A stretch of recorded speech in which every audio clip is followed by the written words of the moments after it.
এ ভাই, আসমানের মধ্যে যে দুইজন নবী এখনো জীবিত, তাদের একজন হলেন হযরতে ঈসা আলাইহিস সালাম আর একজন ইদ্রিস আলাইহিস সালাম।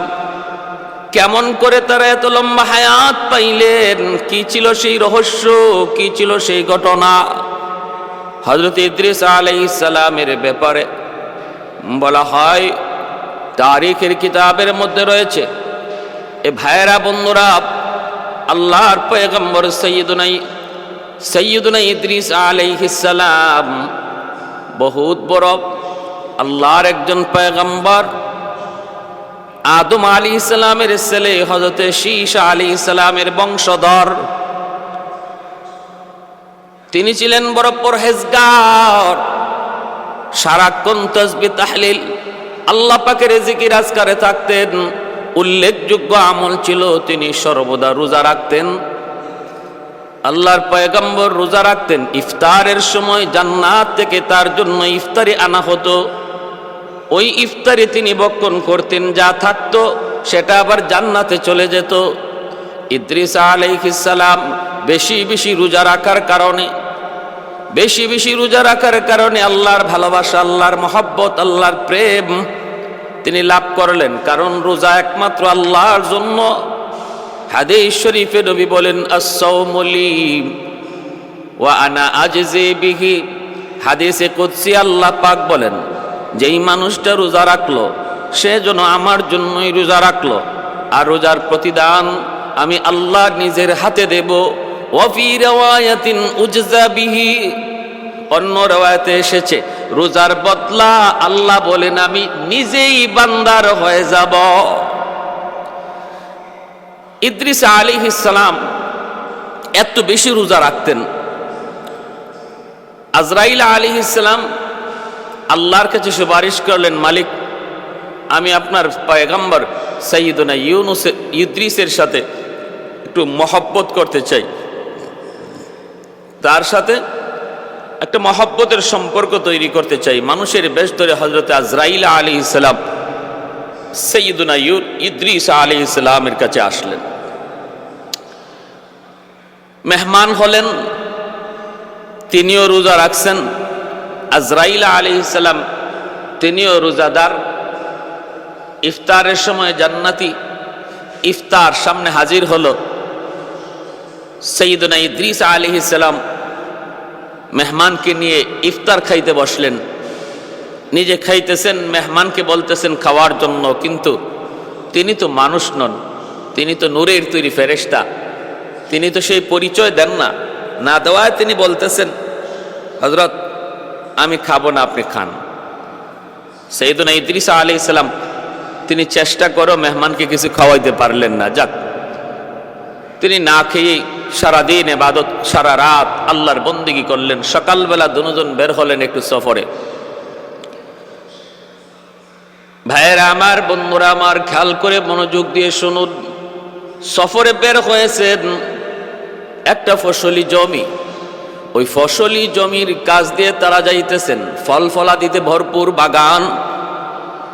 সৈয়দনা ইদ্রিস আলাইহিস সালামকে মালাকুল মউত আজরাইল বলতেছেন, ওগো আল্লাহর পয়গম্বর, চলুন আমরা ওই গাছ থেকে কিছু ফল ভক্ষণ করি। সৈয়দনা ইদ্রিস আলাইহিস সালাম বলেন, আপনি তো বড় আশ্চর্য মানুষ, হালাল খাবার আপনার সামনে পেশ করলাম, কিন্তু আপনি হালাল খানা খাইলেন না, এখন অন্যের মাল খাইতে চাইতেছেন। চলুন সামনে চলুন। সামনে চললেন, দেখেন বকরি রাখাল একদল, এক পাল বকরি চরণভূমিতে বিচরণ করতেছে। এখানে যাইও মালাকুল মউত আজরাইল বলতেছেন সৈয়দনা ইদ্রিস আলাইহিস সালামকে, চলুন আমরা একটা বকরি জবাই করে ভক্ষণ করি। আল্লাহর নবী তখনও আশ্চর্য হলেন, হালাল খাবার আপনার সামনে পেশ করলাম, আপনি হালাল খানা খাইলেন না, আর এখন অন্যের মাল খাইতে চান, কি আশ্চর্য। চলুন সামনে চলুন। 3 দিন তার বাড়িতে থাকলেন। ওনার চাল চলনে হযরতে সৈয়দনা ইদ্রিস আলাইহিস সালামের কিছু সন্দেহ হলো। পরে তিনি জানতে চাইলেন, পিরাপিরি করলেন যে আপনার পরিচয় কি, আপনি বলুন কে আপনি। আজরাইল আলাইহিস সালাম তখন পরিচয় দিয়ে দিলেন হাসি মুখে, ওগো আল্লাহর পয়গম্বর, আমি তো দুনিয়ার কোনো মানুষ নই, আমি হলাম নূরের তৈরি ফেরেশতা, আমার নাম মালাকুল মউত আজরাইল। হযরত ইদ্রিস আলাইহিস সালাম বলতেছেন, আপনি কি সেই মালাকুল মউত যিনি মানুষের জান কবজ করেন? বলে, হ্যাঁ, আমি সেই মালাকুল মউত। ইদ্রিস আলাইহিস সালাম বলেন, তাহলে আসলেন, আপনি আমার কাছে আসলেন কি আমার জান কবজ করার জন্য? তিনি বলেন, না, আমি আপনার জান কবজ করতে আসি নাই, আমি এসেছি আপনার সাথে একটা বন্ধুত্ব স্থাপন করার জন্য। আল্লাহ আপনাকে খুব ভালোবাসেন, এজন্য আমি আপনার সাথে সাক্ষাতে এসেছি, বন্ধুত্ব স্থাপন করতে এসেছি, আমি আপনার বন্ধু হতে চাই। সাইয়্যিদুনা ইদ্রিস আলাইহিস সালাম তখন বলেন, আমি আপনার সাথে বন্ধুত্ব স্থাপন করতে পারি 3 শর্তে।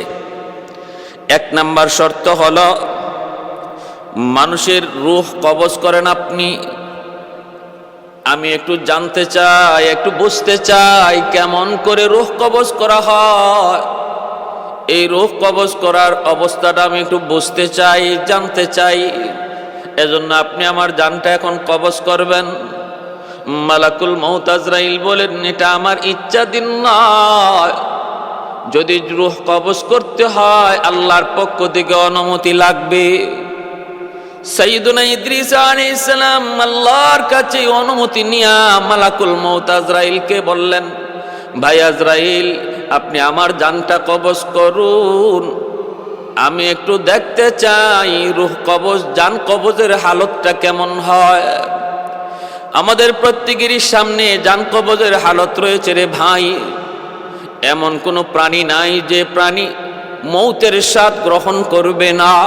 প্রত্যেকের সামনেই সাকরাতুল মউত রয়েছে, মরণের যন্ত্রণা রয়েছে। আজরাইল আলাইহিস সালাম তখন তিনি প্রস্তুতি নিলেন, নবীকে বললেন, নবী গো, আপনি প্রস্তুত হন। তারপরে রূহটা কবজ করলেন, আবার রূহটা তাকে দিয়া দিলেন। এরপরে আজরাইল আলাইহিস সালাম বলতেছেন, আল্লাহর পয়গম্বর, বলুন তো আপনার কাছে কেমন লাগলো, জান কবজটা কেমন লাগলো, কেমন বুঝলেন? সাইয়্যিদুনা ইদ্রিস আলাইহিস সালাম বলতেছেন, ভাই মালাকুল মউত আজরাইল, আমি কি বলবো, শুধু এতটুকু বলতে পারি, একটা জিন্দা প্রাণীকে জীবন্ত ছিলাইয়া তার শরীরে লবণ দিলে যেই পরিমাণ ব্যথা হয়, জিন্দা প্রাণীকে জীবন্ত চামড়া ছিলাইলে যেই পরিমাণ যন্ত্রণা হয়, এর চেয়ে বেশি যন্ত্রণা আমি অনুভব করেছি। সুবহানাল্লাহ। ভাইরা বন্ধুরা, জন্য মালাকুল মউত আজরাইল বলেন, নবী গো, এটা তো আসল কোনো রূহ কবজ ছিল না, এটা ছিল শুধুমাত্র আপনাকে একটু দেখানো, এটা তো আসল রূহ কবজ নয়। আসল রূহ কবজের চেয়ে আরো কঠিন, এর চেয়ে আরো কঠিন। আমার নবী, রহমতের নবী, মায়ার নবীর সামনে যেদিন মালাকুল মউত আজরাইল এসেছিলেন, তিনি আল্লাহর নবীর সিনা মোবারকের উপরে হাতটা রেখেছিলেন। নবী তখন বলেছিলেন, ভাই আজরাইল, আমার বুকের উপরে তুমি কি রাখছ? তিনি বলেন, নবী গো, আমি আমার হাতটা রেখেছি। আল্লাহর নবী বলেন, ভাই আজরাইল, আমি তো মনে করেছি আমার বুকের উপর তুমি উহুদ পাহাড় চাপায়া রাখছ। এতটা যন্ত্রণা আমার আপনার প্রত্যেকের সামনে রয়েছে, সবার সামনে যন্ত্রণা।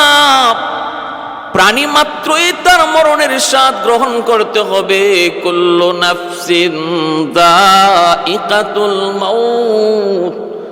আল্লাহ পাক রব্বুল আলামিন প্রত্যেকটা প্রাণীকে এই মৌতের স্বাদ গ্রহণ করার ঘোষণা দিয়ে রাখছেন।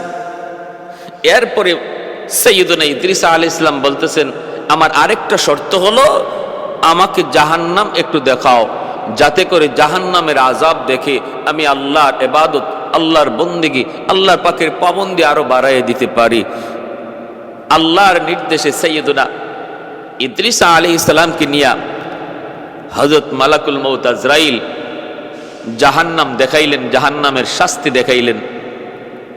তারপরেই ইদ্রিস আলাইহিস সালাম 3 নাম্বার শর্ত করতেছেন, আমার 3 নাম্বার শর্ত হলো, যদি আমার সাথে বন্ধুত্ব করতে হয়, 3 নাম্বার শর্ত হলো, আমাকে জান্নাত দেখাও, জান্নাতের শান্তি দেখাও, নাজ নিয়ামত দেখাও। যদি আমি জান্নাতের নাজ নিয়ামত শান্তি দেখি, তাহলে আমি আল্লাহর বন্দিকে, আল্লাহর গোলামি, আল্লাহর তাসবিহ তাহলিল, আল্লাহ পাকের জিকির আরো বেশি করে করব। আমার ভাইয়েরা, বন্ধুরা, সাইয়্যিদুনা ইদ্রিস আলাইহিস সালামকে নিয়ে মালাকুল মউত আজরাইল যখন জান্নাত দেখাইতে গেলেন, জান্নাতের ভিতরে তিনি ঢুকলেন, নাজ নিয়ামতগুলি তিনি দেখতেছেন। মালাকুল মউত আজরাইল একটু পরে ডাক দিলেন, ওগো আল্লাহর পয়গম্বর, এবার একটু বের হয়ে আসুন।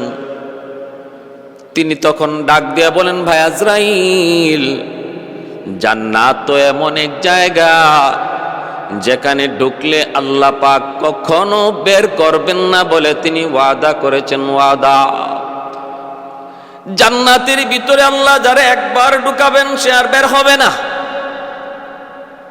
এর আগে মৃত্যুর স্বাদ, আল্লাহ বলেন প্রতিটা মানুষকে, প্রতিটা প্রাণীকে মৃত্যুর স্বাদ গ্রহণ করতে হবে, আমি তাও করেছি। দ্বিতীয় বলেছেন, জাহান্নাম না দেইখা কেউ জান্নাতে যেতে পারবে না, আমি তাও করেছি। এবার আমি জান্নাতের ভিতরে ঢুকে পড়েছি। আল্লাহ পাকের ওয়াদা, আল্লাহ যারে জান্নাত দেয় কখনো আর জান্নাত থেকে বের করে না। জাহান্নামীকে আল্লাহ জাহান্নাম থেকে জান্নাতে দেয়, কিন্তু কোনো জান্নাতীকে আল্লাহ পাক আর জাহান্নামে ফেরত দেয় না, জান্নাত থেকে বের করে না। প্রতিটা জায়গায় আল্লাহ জান্নাতের বিবরণ দিয়া খালিদিনা ফিহা বলেছেন। অতএব আমি আর বের হব না, আমি আর বের হব না। জান্নাত থেকে বের না করার ওয়াদা তো আমার আল্লাহর।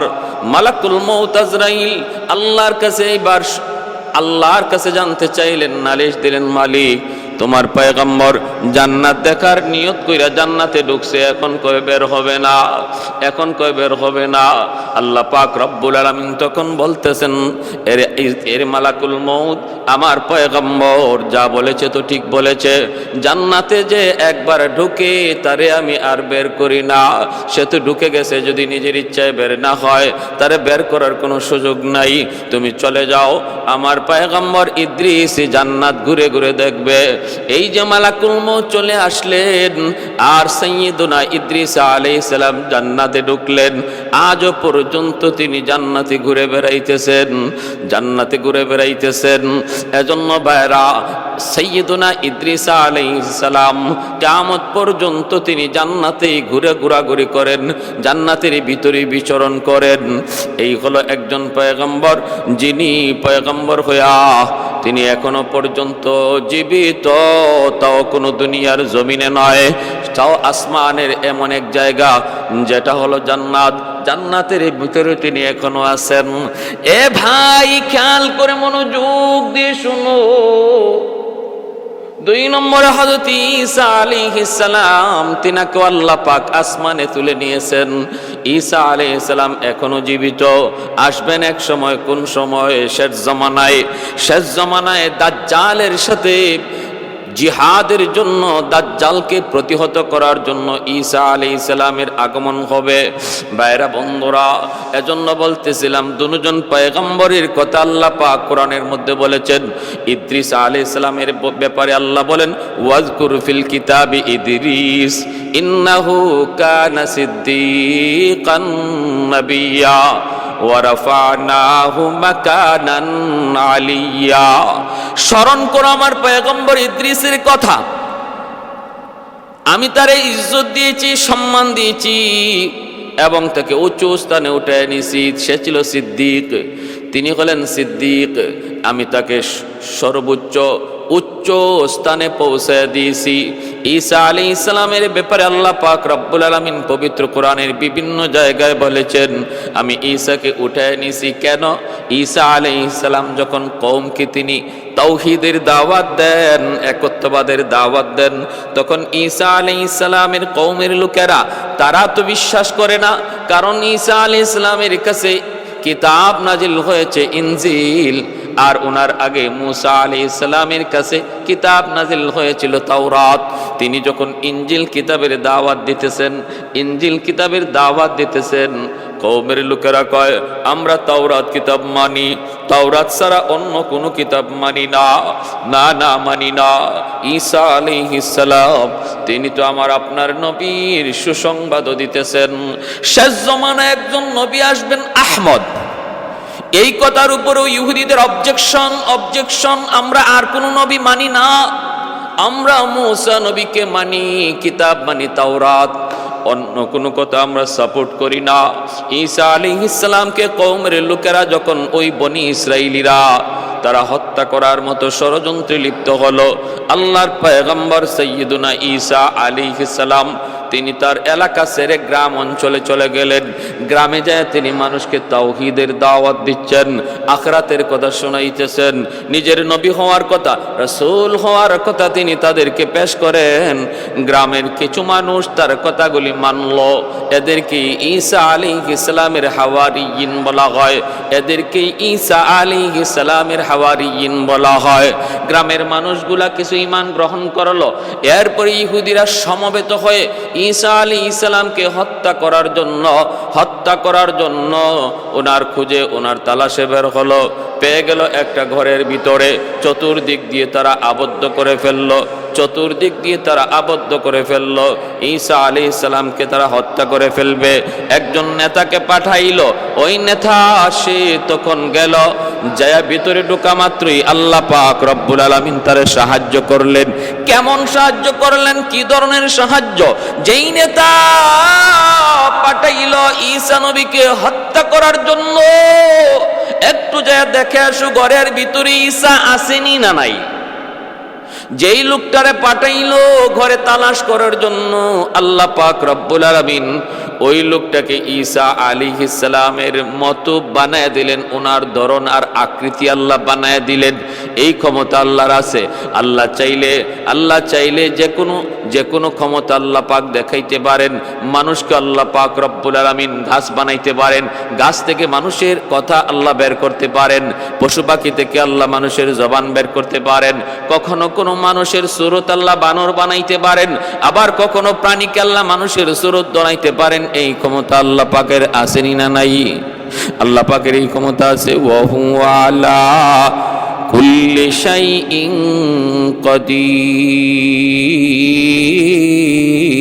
কাদির। সকল ক্ষমতার মালিক আল্লাহ, সকল ক্ষমতার মালিক আল্লাহ। বনি ইসরায়েলের কিছু মানুষকে আল্লাহ পাক বানর বানাইছিলেন, পবিত্র কোরআনে আল্লাহ পাক সেই ঘটনা উল্লেখ করেছেন। মানুষগুলিকে আল্লাহ পাক বানর বানায় দিয়েছেন, এই ক্ষমতা আল্লাহর আছে। ঈসা আলাইহিস সালাম ঘরের ভিতরে আছেন কি নাই, এই খবর নেওয়ার জন্য যেই মানুষটাকে, যেই নেতাকে তারা ঘরের ভিতরে পাঠাইলো, আল্লাহ পাক রব্বুল আলামিন ওই মানুষটাকে ঈসা নবীর আকৃতি বানায় দিলেন। বেশ কিছুক্ষণ অপেক্ষা করার পর লোকজন তাড়াহুড়া করে সব ঘরে ঢুকে পড়লো। এইদিকে আল্লাহ পাক রব্বুল আলামিন জিব্রাইল মারফতে তার পয়গম্বর, তার রাসূল সাইয়্যিদুনা ঈসা আলাইহিস সালামকে তিনি আকাশে উঠায় নিলেন। ওরা ভিতরে ঢুইকা নিজের নেতাকে ঈসা মনে কইরা হত্যা করলো, মারধর করলো। সে বারবার বলতেছে, রে ভাই আমি কিন্তু ঈসা না, কিন্তু ওরা বলতেছে না না, কারণ সুরত তো আল্লাহ ঈসা নবীর বানায় দিছেন। এজন্য কওমের লোক বিশ্বাস করে না, মারধর করে হত্যা করে ফেললো, শুলিতে চড়াইলো। এই হলো ঈসা আলাইহিস সালামকে আল্লাহ পাক আকাশে তুলে নেওয়ার ঘটনা। আল্লাহ তুইলা নিছেন আসমানে, আর ঈসা মনে করে ওরা হত্যা করে ফেললো। এজন্য ইহুদিরা মনে করে ঈসা নবীকে ওরা হত্যা করেছে, কিন্তু আল্লাহ কোরআনে বলেন না না, আমার ঈসাকে আমি আল্লাহ আসমানে উঠায় নিছি, আজও পর্যন্ত জীবিত। আসবেন শেষ জমানায়, ইমাম মাহদী আলাইহিস সালামের জমানায় ঈসা আলাইহিস সালাম আগমন করবেন, আর তিনি তখন দাজ্জালের সাথে যুদ্ধ করবেন। ইমাম মাহদী আলাইহিস সালাম আসরের নামাজের সময় নামাজটা পড়াইবেন। ওই মুহূর্তে দামেস্কের সেই মসজিদের সাদা মিনারায় আল্লাহর পয়গম্বর সাইয়্যিদুনা ঈসা তিনি তখন ওই মিনারায় নামবেন, সেখান থেকে তিনি আসবেন, মসজিদে ঢুকবেন। আমাদের ইমাম মাহদি তাকে নামাজ পড়াইতে বলবেন, কিন্তু তিনি বলবেন না, আপনি নামাজ পড়ান, কারণ আপনি উম্মতের ইমাম। আমি আর এখন নবী হিসেবে আসি নাই, আমার একটা কাম বাকি রইছিল, কামটা হলো আমার মৌতটা বাকি রইছিল। এই বাকি কাম সম্পন্ন করার জন্য আল্লাহ আমাকে আবার দুনিয়া পাঠাইছে, ইমামতি করবেন আপনি। আজ আপনি ইমাম, আমি ঈসারও ইমাম। ঈসা আলাইহিস সালামকে এইভাবে আল্লাহ আকাশে উঠিয়ে দিয়েছেন। তাহলে এই দুইজন পয়গম্বর সাইয়্যিদুনা ইদ্রিস আলাইহিস সালাম আর সাইয়্যিদুনা হযরত ঈসা আলাইহিস সালাম, ওনারা দুজন জীবিত, এখনো পর্যন্ত জীবিত, জমিনে না আসমানে? আসমানে। এবার আসুন, জমিনে যে দুইজন নবী জীবিত আছেন, তারা কোন কারণে জীবিত, তাদের পিছনে ঘটনা কি, তারা কোথায় আছেন? হযরত খিজির আলাইহিস সালাম তিনি আছেন দুনিয়াতে জীবিত জল বাগের দায়িত্বে, আর হযরত ইলিয়াস আলাইহিস সালাম তিনি এখনো আল্লাহ পাক তারে জীবিত রাখছেন স্থল ভাগের দায়িত্বে। হযরত খিজির আলাইহিস সালামের ঘটনা আমরা মোটামুটি সবাই জানি, হযরত মূসা আলাইহিস সালামের সাথে তার ঘটে যাওয়া ঘটনা। কিন্তু হযরত খিজির আলাইহিস সালাম ইনি কিভাবে এই লম্বা হায়াত পাইলেন, এটা আমরা অনেকেই জানি না। হযরত খিজির আলাইহিস সালাম তিনি, ভাইরা, খিজির আলাইহিস সালাম তিনি বাদশাহ ইস্কান্দার, যাকে কোরআনের ভাষায় জুলকারনাইন বলা হয়, এই হযরত বাদশাহ জুলকারনাইন, যাকে আল্লাহ পাক তামাম দুনিয়ার রাজত্ব দান করেছিলেন, যে দুইজন মুমিনকে আল্লাহ তামাম দুনিয়ার বাদশাহী দান করেছিলেন, তাদের ভিতরে একজন হলেন হযরতে বাদশাহ ইস্কান্দার, যেটাকে আমাদের ভাষায় আর কোরআনের ভাষায় জুলকারনাইন। আরেকজন হলেন হযরতে সুলাইমান আলাইহিস সালাম। এই দুইজনকে আল্লাহ পাক রব্বুল আলামিন মুমিনদের ভিতর থেকে তামাম দুনিয়ার বাদশাহী দান করেছিলেন, আর কাফেরদের ভিতর থেকে বুখতানসর আর নমরুদ। আমার ভাই একটু খেয়াল করে শুনুন, বাদশাহ ইস্কান্দার, বাদশাহ জুলকারনাইন, ওনার প্রধান উজির ছিলেন হযরত খিজির আলাইহিস সালাম, যার নাম ছিল বিলিয়া।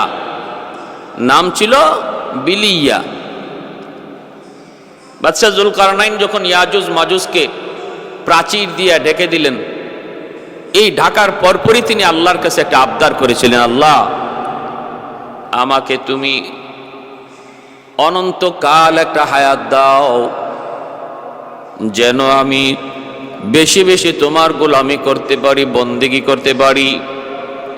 তখনকার সময়ের যারা আবেদ ছিলেন, তখনকার সময়ের যারা সুফি ছিলেন, সাধক ছিলেন, তাদের কাছেও বাদশাহ সিকান্দার জুলকারনাইন তিনি জানতে চাইলেন, লম্বা হায়াত পাওয়ার কোনো আমল আছে কি, লম্বা হায়াত পাওয়ার কোনো একটা ধরন আছে কি না, একটু আমাকে বলো। সাধকেরা বলল, হ্যাঁ, একটা সূরত আছে, লম্বা হায়াত যদি আপনাকে পেতে হয় তবে আবে হায়াত পান করা লাগবে। আব শব্দের অর্থ হলো পানি, হায়াত অর্থ হলো জীবন। এমন এক পানি আপনাকে পান করতে হবে যেই পানির মধ্যে জীবন রয়েছে। বলে, এই আবে হায়াত পাবো কোথায়? আবে হায়াত পাবো কোথায়? সাধক তিনি তখন বললেন, কুহে কাফ নামক একটা পর্বতমালা, এই কুহে কাফ, এই পর্বতের ভিতরে অন্ধকার একটা গুহার মধ্যে পানি আবে হায়াত আল্লাহ রেখে দিয়েছেন, যা দুধের চেয়েও বেশি সাদা, মধুর চেয়েও বেশি মিষ্টি, মেশকে আম্বরের চেয়েও বেশি ঘ্রাণ। এই পানি যে একবার পান করবে, আল্লাহ পাকের উসিলায় আল্লাহ তারে লম্বা হায়াত আল্লাহ তারে দান করবে। তাহলে পেতে হলে কি করতে হবে? কুহে কাফ যেতে হবে, তালাশ করতে হবে। সেখানে অন্ধকার এক গুহা, সেই গুহার মধ্যে তালাশ করতে হবে। তবে এই তালাশটা অত্যন্ত বিপজ্জনক। তারপরও বাদশাহ জুলকারনাইন তিনি তালাশে বের হওয়ার ইচ্ছা পোষণ করলেন। রাজ্যে তিনি জানায় দিলেন, মন্ত্রী পরিষদের মধ্যে তিনি আলোচনাও করলেন, সিদ্ধান্ত নিলেন আমি বের হয়ে যাব। আমার কিছু যুবক সৈন্য সামন্ত নিয়ে আমি বের হয়ে যাব। তালাশে যদি বছর কেটেও যায়, বছরের বছর কেটেও যায়, আমি তালাশে বের হব, তালাশ করব। রাজ্যের দায়িত্ব আপাতত কাউকে দিয়া বাদশাহ জুলকারনাইন আবে হায়াতের তালাশে বের হলেন। সঙ্গী বানাইলেন কিছু যুবক, কিছু সেনা সামন্তকে, আর প্রধান উজির হযরতে বিলিয়া, যার পরবর্তী নাম ছিল হযরতে খিজির আলাইহিস সালাম, ওনাকে সঙ্গে নিয়ে রওনা দিলেন। অন্ধকার গুহার ভিতরে তারা তালাশ করবেন, বাতি জ্বালানো যাবে না, কারণ সাধক জানিয়ে দিছে আগুন নিয়ে ওই গুহার ভিতরে ঢোকা যাবে না, আগুন নিয়ে ঢোকা যাবে না, তাহলে অন্ধকারে দেখব কেমন করে। সিদ্ধান্ত নিলেন দামি হীরার টুকরা সাথে নিয়ে তারা বের হবেন, দামি হীরার টুকরা সাথে নিয়ে তারা গুহায় বের হবেন। প্রত্যেকের হাতে একটা করে দামি হীরার টুকরা দেওয়া হলো। দামি হীরার টুকরা নিয়ে তারা গুহার ভিতরে ঢুকবেন। বের হলেন সফর, লম্বা সফর। ওই লম্বা সফরের ভিতরে কতজন এই সফরের মধ্যেই গায়েব হয়ে গেল। কুহে কাপ পর্যন্ত তারা পৌঁছে গেলেন। গুহা চরম অন্ধকার। হযরত বিলিয়ার কাছেও বাদশাহ জুলকারনাইন একটা দামি পাথর হীরার টুকরা দিলেন, যেই হীরার পাথরের কারণে আলো চমকায়, আলো জ্বালাইতে হয় না। ওই হীরার টুকরা যার হাতে থাকে সেই রাস্তা দেখতে পায়, অন্ধকারও আলো দেখতে পায়। হযরতে জুলকারনাইন তিনি তখন বের হলেন, বিলিয়ার হাতে তিনিও হীরার টুকরাটা দিলেন। গুহার ভিতরে ঢুকে কে কোন দিকে চলে গেল কোনো খবর নাই, এক একজন এক এক দিকে হারিয়ে গেল। হযরত বিলিয়া তিনিও একা হয়ে গেলেন, জুলকারনাইন একদিকে, বিলিয়া অন্যদিকে। এইভাবে তালাশে মগ্ন হলেন। যাইতে তালাশ করতে এক একজন এক এক দিকে তালাশে মগ্ন হলেন। বিলিয়া তিনি তালাশে বের হয়ে আল্লাহ পাকের কুদরতে ফয়সালা আবে হায়াত জুলকারনাইনের নসিব হবে না। আল্লাহ পাকের কুদরতে ফয়সালা হলো আবে হায়াত নসিব হবে ওই বিলিয়া, প্রধান উজির বিলিয়া হযরত খিজির আলাইহিস সালামের। তিনি তালাশে ক্লান্ত হয়ে গেলেন, কোথায় সে আবে হায়াত। একটা জায়গায় ক্লান্ত হয়ে বসে রইলেন, পানির তৃষ্ণা লাগছে। হযরত খিজির আলাইহিস সালামের তিনি পানির তৃষ্ণায় কাতর, কিন্তু পানি পাবেন কোথায়। এই অবস্থায় তিনি একটা আওয়াজ পাইলেন, এই অন্ধকারের ভিতরে একটা আওয়াজ পাইলেন, কোথা থেকে যেন পানি ছল করে পানি পড়তেছে। পানি গড়ায় পড়ার যে একটা আওয়াজ, এই আওয়াজটা হযরত খিজির আলাইহিস সালাম শুনতে পেয়ে তিনি এই পানির তৃষ্ণা নিবারণ করার জন্য যেদিক থেকে পানির আওয়াজটা আসতেছে ওই দিকেই তিনি যাইতেছেন। আলহামদুলিল্লাহ, যাইতে যায় দেখেন একটা ছোট্ট পানির ফোয়ারা, ওখান থেকে তিনি পানিটা পান করলেন। আলহামদুলিল্লাহ, পানিটা পান করা মাত্রই দেখা গেল কি একটা গায়েব থেকে আওয়াজ আসলো, হে বিলিয়া, তুমি তো সাধারণ পানি পান করো নাই, তুমি পানির তৃষ্ণা নিবারণ করতে এসে যে পানি পান করেছো, এই পানির তালাশি তোমরা বের হয়েছো, যার নাম হলো আবে হায়াত। তুমি তো আবে হায়াত পান করে ফেলেছো। হযরত বিলিয়া তিনি বুঝতে পারলেন যে যার তালাশে বের হয়েছেন সেটা তিনি পেয়ে গেছেন। সাথে সাথে দেখতেছেন জঙ্গলের বাঘ, ভাল্লুক, হিংস্র প্রাণীরা হযরত বিলিয়ার চতুর্দিকে এসে তারা এমনভাবে আসা শুরু করলো, আর ওনার সামনে এমনভাবে বসতে লাগলো যেন একজন মুনিবের সামনে গোলাম বসে আছে। জঙ্গলের প্রাণীরা তার সামনে এইভাবে বসে তার ইতাআত করতে লাগলো, তার বাধ্যতা তারা বুঝাইতে লাগলো যে আজ থেকে আমরা আপনার বাধ্য, আপনি যা বলবেন আমরা তা মানব। সুবহানাল্লাহ।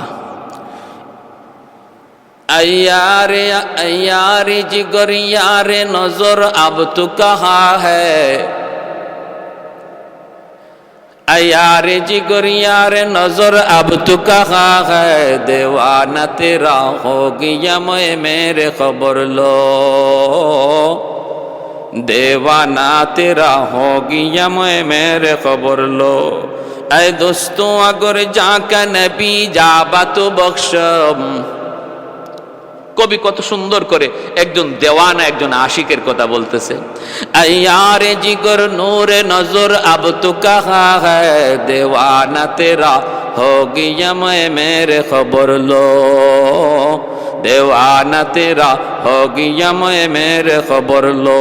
ऐ दोस्तों अगर जाका नबी जाबा तो बख्शम, ऐ दोस्तों अगर जाका नबी जाबा तो बख्शम, अजाज अजी दोस्त बगू या बातो बख्शम, अजाज अजी दोस्त बगू या बातो बख्शम। ऐ सल्ली अला आपका फैजान रिसाला, ऐ सल्ली अला आपका फैजान रिसाला, तो मिस्ल हजर था वो हवारश करेगी ना, तो मिस्ल हजर था वो हवारश करेगी ना, सदके में तेरे हो गया हो रहबरे उम्मत, सदके में तेरे हो गया हो रहबरे उम्मत, जो कुफर की जुल्मत से था एक आब्द कमीना, जो कुफर की जुल्मत से था एक आब्द कमीना। अयार जिगर नूर नजर अब तो कहाँ है, दीवाना तेरा हो गया मैं मेरे खबर लो, दीवाना तेरा हो गया मैं मेरे खबर लो। ভাইরা, এই পানি যে পানির পান করার জন্য বের হয়েছিলেন বাদশাহ জুলকারনাইন, সেই পানি নসিবে রাখলেন আল্লাহ হযরত খিজির আলাইহিস সালামের, যিনি তখনকার সময়ে বাদশাহ জুলকারনাইনের প্রধান উজির ছিলেন। এর থেকেই হযরত খিজির আলাইহিস সালাম তিনি আবে হায়াত পান করার মাধ্যমে আল্লাহর পক্ষ থেকে আল্লাহর রহমতে আল্লাহ পাকের ইশারায় লম্বা হায়াত তিনি পেয়ে গেলেন, আজও পর্যন্ত জীবিত আছেন। ভাইরা বন্ধুরা, আমি বলবো এর ভিতরে মতানৈক্য থাকতে পারে, কেউ বলেন যে না না জীবিত নাই, কেউ বলেছেন তিনি জীবিত আছেন। আমরা বলতেছি একটু মনোযোগ দিয়ে শুনুন, হযরত খিজির আলাইহিস সালাম জীবিত আছেন। এই জীবিত থাকার বিষয়টা অনেকে সাক্ষীও দিয়েছেন, আবু বকর সিদ্দিক রাদিয়াল্লাহু তাআলা আনহুর সাথে আল্লাহর নবীর ইন্তেকালের পর নবীজির দেহ মুবারক যখন মদিনাতুল মুনাওয়ারায় নবী দুনিয়া থেকে বিদায় হয়ে গেছেন, ওই অবস্থায় হযরত খিজির নবীর দেহটা দেখতে এসেছিলেন। আর হযরত আবু বকর সিদ্দিক রাদিয়াল্লাহু তাআলা আনহুর সাথে সাক্ষাৎ হয়েছে।